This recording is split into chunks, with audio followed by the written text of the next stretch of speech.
Unfortunately, our government, in its infinite wisdom, has determined that these substances, these 5-HT receptor agonists, have no medicinal value.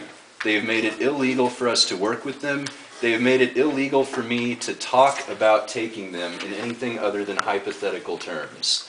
So that's why I have to keep this conversation restricted for educational purposes only. I would love nothing more than to have been able to come here with enough of this for everybody and sit down and show all those who wanted to see what this is all about. Unfortunately, the law does not allow me to do that, and it's one of the most ridiculous things I've ever come across. And that's basically why I'm here tonight, is I need your help.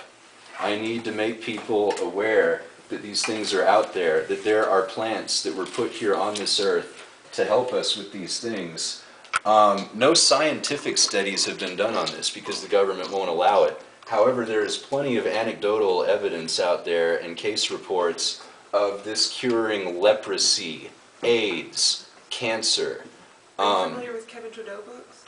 Kevin Trudeau, yes, yes, I am. Have you logged on to his website, because he started that kind of campaign already and wants more support as well too. For this type of thing specifically? Well, I don't know about this specifically, but I mean, I've got his book, and it's kind of natural cures. Yeah. So I mean, it's the same. Yeah, it's the same basic dilemma. Yeah, this is a bit more severe because at least with Trudeau's cures, which I'm all about, by the way. I also would recommend for anyone who's interested in what we've been talking about, Tales of a Shaman's Apprentice, Plants of the Gods, and just your basic, like a PDR, but drug and natural medicine desk reference. These make great complements to Kevin Trudeau's books.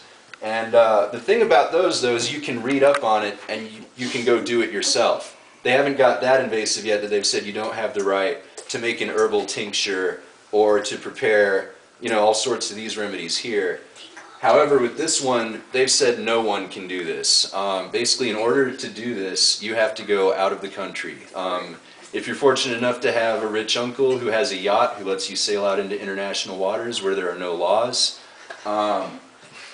The catch is to this, by the way, the main ingredient in ayahuasca brews, other than the vine here, is another plant containing a substance called dimethyltryptamine, or DMT.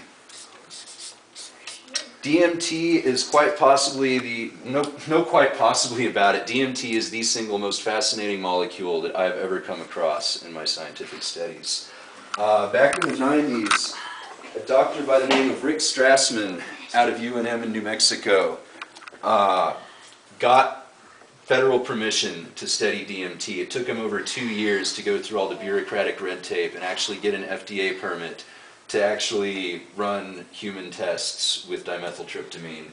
And the results that he found are spectacular. I don't want to go too far off topic, but basically he was injecting people with this molecule and they were going to other dimensions in their mind. They were making contact with entities and beings and coming back talking about basically like alien abduction style reports, even though their body never left his lab.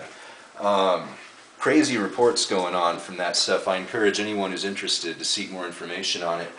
But that's injecting large doses of DMT intravenously is what he was doing. What happens in the ayahuasca brew is you drink it in the form of a potion. DMT is normally broken down in the stomach, but these monoamine oxidase inhibitors keep that from happening. So it makes it to the brain in slow enough doses that you don't completely travel to another dimension usually. But what does happen is it just opens up these floodgates and lets all of this stuff through. And here's the kicker. You have DMT right now. You don't need me or anyone else to do it for you. There's something else in the center of the brain that's right down here